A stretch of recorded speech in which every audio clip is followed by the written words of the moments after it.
Hi, എല്ലാവർക്കും നമസ്കാരം. കുറച്ച് വർഷങ്ങൾക്ക് മുമ്പ് ഞങ്ങൾ ഒരു പ്രേതത്തെ ഇറക്കാൻ വേണ്ടി ഞങ്ങൾ പോയതെന്ന് പറഞ്ഞാൽ എൻ്റെ ഒരു സുഹൃത്ത് മായിട്ടാണ് പോകുന്നത്. അപ്പോൾ ഞങ്ങൾ കടമറ്റത്തെ പള്ളിയിൽ പോയി കടമറ്റത്തെ സേവയൊക്കെ ചെയ്ത്, അല്ലെങ്കിൽ അതിൻ്റെ കാര്യങ്ങളൊക്കെ കൂടെ കൊണ്ടാണ് ഞങ്ങൾ പോകുന്നത്.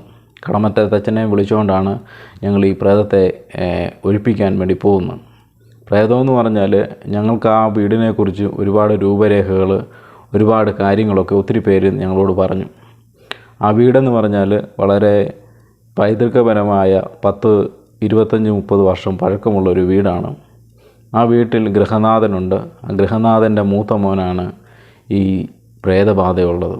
അപ്പോൾ ഈ മൂത്ത മോനെന്ന് പറഞ്ഞാൽ ഭയങ്കര വിദ്യാഭ്യാസമുള്ള ഒരു മനുഷ്യനാണ്. MBBS കഴിഞ്ഞ് FRCSും ഒക്കെ എടുത്ത ഒരു ഡോക്ടറാണ്. പക്ഷെങ്കിൽ പ്രേതബാധയെന്ന് പറഞ്ഞാൽ അദ്ദേഹത്തിന് ജോലിക്ക് പോയി കഴിഞ്ഞ് തിരിച്ച് വന്ന് വീട്ടിൽ വന്നു കഴിഞ്ഞാൽ പിന്നെ ആരോടും മിണ്ടുകയോ സംസാരിക്കുകയോ ഒന്നും ചെയ്യാറില്ല. വീടിൽ മുറി അടച്ചിരുന്ന് എന്തൊക്കെയോ സംസാരിക്കുന്നത് പുറത്തു നിന്നുള്ള ആൾക്ക് കേൾക്കാം. അതുപോലെ തന്നെ പരസ്പര വിരുദ്ധമായ കാര്യങ്ങൾ പറയുക, അങ്ങനെയൊക്കെ ഒരുപാട് കാര്യങ്ങളുണ്ട്. രാത്രി കാലങ്ങളിൽ ഇറങ്ങി വെളിയിൽ കൂടെ നടക്കുക. വെളിയിൽ കൂടെ എന്ന് പറഞ്ഞാൽ നമ്മൾ വിചാരിക്കും മുറ്റത്തൂടെ അങ്ങനെയൊക്കെയെല്ലാം നടക്കുക എന്നല്ല. രാത്രിയിൽ ആരോടും പറയാതെ രാത്രി 12 മണിക്ക് നടന്ന് അല്ലെങ്കിൽ എവിടെയെങ്കിലുമൊക്കെ ചെന്ന് അവിടെ ഇരിക്കും. അവിടെ നിന്ന് കൊണ്ടുവരണം. 45-50 അടുത്ത് വയസ്സുള്ളത്. ഡോക്ടറാണ്, ഒരു ഹോസ്പിറ്റലിൽ ഡോക്ടറായിരുന്നു. പക്ഷേ ഈ ഇതുപോലുള്ള അസുഖം കാരണം വീട്ടിൽ കൊണ്ടുവന്നു. പലരും പറഞ്ഞു മെൻ്റലാണ്, മാനസിക രോഗമാണ്. പക്ഷേ മാനസിക രോഗവുമായി ബന്ധപ്പെട്ട ഒരു കാരണവും ആ വ്യക്തിയെ കാണുന്നില്ല. അങ്ങനെ ഇതൊരു പ്രേതബാധയാണെന്ന് വീട്ടുകാർ തന്നെ ഞങ്ങൾ സ്ഥിരീകരിച്ചു. അതിനുവേണ്ടി ഞങ്ങൾ ഈ പ്രേതത്തെ ഒഴിപ്പിക്കാൻ വേണ്ടി പോകാൻ തീരുമാനിച്ചത് ഒരു സുഹൃത്ത് വളരെ മാന്ത്രികനാണ്. തിരുവനന്തപുരത്താണ് വീട്. പേര് ഞാൻ പറയുന്നില്ല. ആ സുഹൃത്തും കൂട്ടിയാണ് പോകുന്നത്. സുഹൃത്ത് കടമറ്റത്ത് പള്ളിയിൽ പോയി കടമറ്റത്ത് അച്ഛനെ കൂടെ കൂട്ടിയിട്ടുണ്ട്. നമ്മൾ പോകുന്ന ടൈം വരെ അവിടുത്തെ അച്ഛൻ പറഞ്ഞു തന്നു, ഇങ്ങോട്ട് പോകുന്ന സമയം വരെ.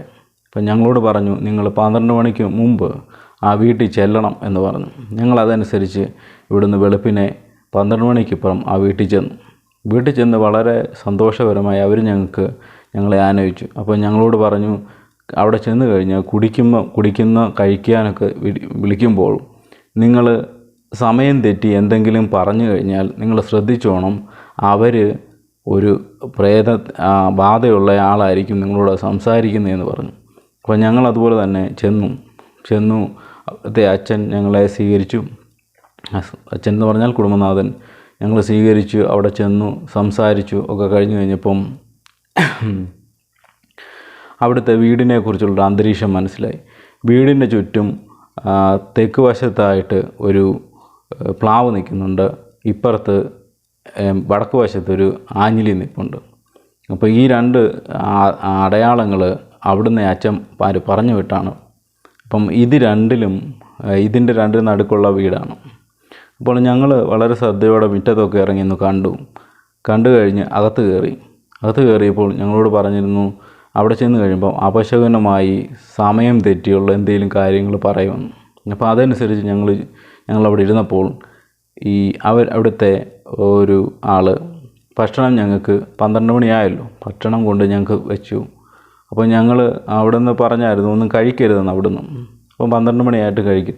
അപ്പോൾ ഈ രോഗബാധിതനായ ഡോക്ടർ ഞങ്ങളോട് ഇറങ്ങി വന്ന് പറഞ്ഞ്, നമുക്ക് അത്താഴം കഴിക്കാമെന്ന്. അപ്പോൾ ആ സന്ദർഭത്തിൽ ഞങ്ങൾക്ക് മനസ്സിലായി അയാൾക്കാണ് പ്രേതബാധയെന്ന്. അപ്പം ഞങ്ങൾ ഈ പ്രേതത്തെ ഒഴിപ്പിക്കണമല്ലോ, എന്തെങ്കിലും പറഞ്ഞ് ഇയാളോടൊന്ന് സംസാരിക്കാനെങ്കിലും പറ്റണമല്ലോ. എന്ത് ചെയ്താൽ ഇയാൾ മുറി അടച്ച് പിന്നീട് അങ്ങ് പോയേക്കുക. പിന്നെ ഞങ്ങളോട് സംസാരിക്കാനോ ഒന്നും വന്നില്ല. അങ്ങനെ